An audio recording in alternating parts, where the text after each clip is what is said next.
ফাইনালে চ্যাম্পিয়ন হওয়ার পর রংপুরে ফিরে কিছুটা বিশ্রাম নেন বালিকা দলের স্ট্রাইকার স্মৃতি কিসকু।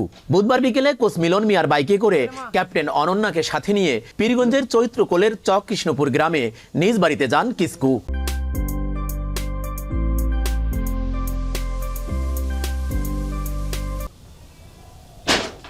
দুই মাস পর বাড়ি ফিরেই হতবম্ব কিসকু। এ যেন ধ্বংসস্তূপ। ঘর বলতে কিছুই নেই। বছর দুয়েক আগে বাবা মারা যাওয়ার পর মাস দুয়েক হলো মা নিখোঁজ। স্বপ্নে বিভোর চোখটা ছলছল। শিরোপা উঁচিয়ে ধরা দুহাত অপেক্ষায় মাকে জড়িয়ে ধরার।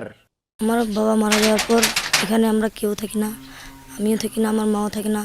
আমার দিদি একটা আছে, ও তো বিয়ে হয়েছে, তো এখানে থাকে না। আমি তো জানি না আমার মা কোথায় আছে।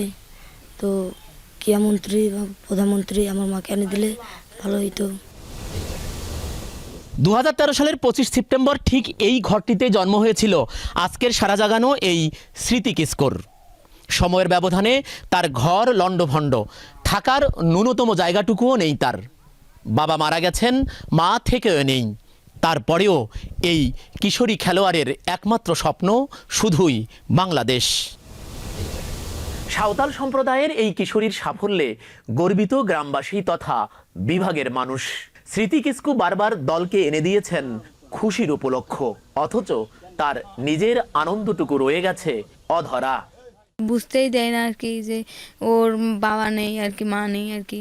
দিলে তো মনে করেন যে এই রংপুরকে আর কি তো চ্যাম্পিয়ন ট্রফিটা দিতে পারতো না। আসলে এই কিসকোর পায়ে জাদু আছে এবং ও আসলে অনেক দুর্দান্ত প্লেয়ার। ও আসলে একটু টেকনিক্যাল প্লেয়ার। প্রায় 4 থেকে 5 মাস মানে ও বাড়ির কথাই বলে না। আমি আশ্চর্য হয়ে গেছি যে সবাই বাড়িতে যায়, অন্য অন্য খেলোয়াড়রা কিন্তু আসে না। এসে দেখলাম যে বাড়ির অবস্থা অত্যন্ত খারাপ। আমি চাবো যে আসলে মানে সরকার এই সমস্ত খেলোয়াড়ের প্রতি দৃষ্টি দেওয়া। নিজের ঘর নেই, এখন যে পালিচড়া স্টেডিয়ামে থাকে কিসকু, সেখানে কতটা নিরাপদ তিনি। অথচ ফাইনালে প্রথম 2 গোল দিয়ে রংপুরকে এগিয়ে রেখেছিলেন কিসকুই।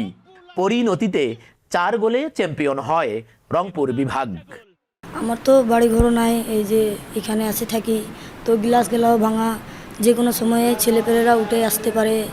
সেই জন্য আমরা ইয়ার কাছে চাই, এমপির কাছে, যে প্রধানমন্ত্রীর কাছে চাই যে দ্রুত গ্লাসটা যেন ঠিক করে দেয়, আমাদের নিরাপদ থাকতে পারবো। সব থেকে অবাক করা কাণ্ড হলো যে অনন্যা খানম এবং স্মৃতি কিসকুরা রংপুরকে নতুন কুড়ি স্পোর্টসে বিজয় ছিনিয়ে এনে দিয়েছে। তারা থাকেন একেবারেই নিরাপত্তাহীনতায়। এখন পর্যন্ত কোনো তরফের পক্ষ থেকেই তাদের এই নিরাপত্তাহীনতা কাটাতে কোনো ধরনের উদ্যোগ নেওয়া হয়নি।